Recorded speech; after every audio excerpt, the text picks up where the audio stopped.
নমস্কাৰ আপোনালোক সকলোকে স্বাগতম জনাই এটা অত্যন্ত গুৰুত্বপূৰ্ণ ইনফৰমেশ্যন শ্বেয়াৰ কৰিব খুজিছোঁ।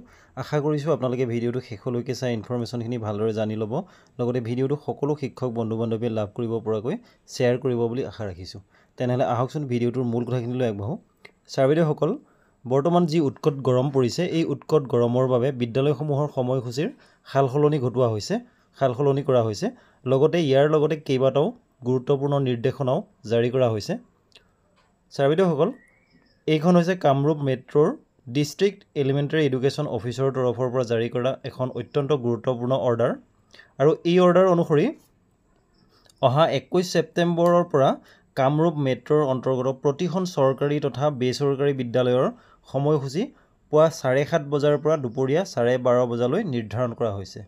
লগতে বিদ্যালয়সমূহৰ যি মৰ্ণিং এছেম্বলি, সেই মৰ্ণিং এছেম্বলিসমূহ যাতে ক্লাছৰুমৰ ভিতৰত বা ছাঁ পৰা ঠাইতহে কৰা হয়, সেইটো এনচিয়'ৰ কৰিবৰ কাৰণে বিদ্যালয়সমূহৰ মুৰব্বীক বিশেষভাৱে জনোৱা হৈছে।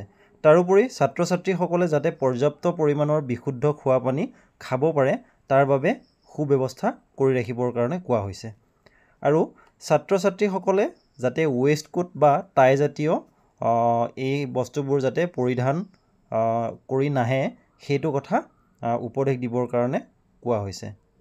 তাৰোপৰি ক্লাছৰুমৰ সকলো ফেন যাতে কাৰ্যক্ষম হৈ থাকে আৰু বতাহ অহা যোৱাৰ বাবে যাতে ভেণ্টিলেশ্যনৰ সুব্যৱস্থা কৰা হৈ থাকে, সেই গোটেই কথাখিনিৰ প্ৰতি দৃষ্টি ৰাখিবৰ কাৰণে এই নিৰ্দেশনাটোত স্পষ্টকৈ উল্লেখ কৰি দিয়া হৈছে। আৰু এই নিৰ্দেশনাটো অহা 21 ছেপ্টেম্বৰ 2024 তাৰিখৰ পৰা ইফেক্ট হ'ব বুলি কোৱা হৈছে, কাৰ্যকৰী হ'ব বুলি কোৱা হৈছে। অৰ্থাৎ অহা কাইলৈৰ পৰা এই অৰ্ডাৰটো কাৰ্যকৰী হ'ব। গতিকে ছাৰ বাইদেউসকল, এই গুৰুত্বপূৰ্ণ কথাখিনি আপোনালোকক এই ভিডিঅ'টোৰ জৰিয়তে অতি চমুকৈ জনাবলৈ চেষ্টা কৰিলোঁ। ধন্যবাদ।